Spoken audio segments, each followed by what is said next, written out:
অবশেষে বিশ্বকাপে মাঠে নামতে যাচ্ছে ব্রাজিলের সেরা তারকা নেইমার জুনিয়র। কোন মোমেন্টে তাকে নামানো হবে এবং কয় মিনিট খেলতে পারবেন স্কটল্যান্ডের বিপক্ষে, বিষয়টি আগেভাগেই পরিষ্কারভাবে জানিয়ে দিয়েছেন ব্রাজিলের কোচ কার্লো আনচেলত্তি। কি বললেন তিনি, এসবের বিস্তারিত জানতে ভিডিওটি না টেনে শেষ পর্যন্ত দেখুন।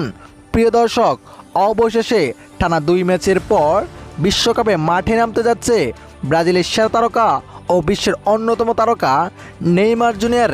যেই নেইমার জুনিয়রের জন্য অপেক্ষায় ছিল হাজারো ফুটবল প্রেমিকরা, অবশেষে সেই অবসান ঘটতে যাচ্ছে আগামীকাল স্কটল্যান্ডের বিপক্ষে। বাংলাদেশ সময় ভোর 4টায় মাঠে নামতে যাচ্ছে 5 বারের বিশ্ব চ্যাম্পিয়ন ব্রাজিল। এইদিকে কোন মোমেন্টে নেইমার জুনিয়রকে মাঠে নামাবেন কোচ কার্লো আনচেলত্তি এবং কয় মিনিট খেলতে পারবেন নেইমার জুনিয়র, এ বিষয়ে কার্লো আনচেলত্তিকে প্রশ্ন করা হলে তিনি উত্তরে বলেন, আগামীকাল স্কটল্যান্ডের বিপক্ষে আমাদের খুবই গুরুত্বপূর্ণ ম্যাচ। হারলে সমীকরণে পড়ে যেতে হবে, জিতলেই দ্বিতীয় রাউন্ড নিশ্চিত করে ফেলবো আমরা। তাই এই মোমেন্টে নেইমার জুনিয়রকে নামাতেই হবে।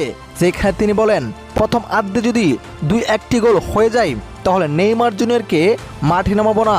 যদি প্রথম আর্ধে কোনো গোল বা উল্টো গোল খেয়ে ফেলি তাহলে নেইমার জুনিয়রকে হাফ এনারের পর পুরোপুরিভাবেই নামিয়ে দেব। এমন মোমেন্টেই নেইমার জুনিয়রকে আগামীকালকে মাঠে নামাবো। তো প্রিয় দর্শক, আগামীকালকে সত্যি নেইমার জুনিয়রকে মাঠে নামাতে যাচ্ছে কোচ কার্লো আনচেলত্তি।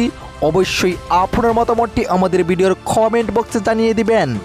ধন্যবাদ।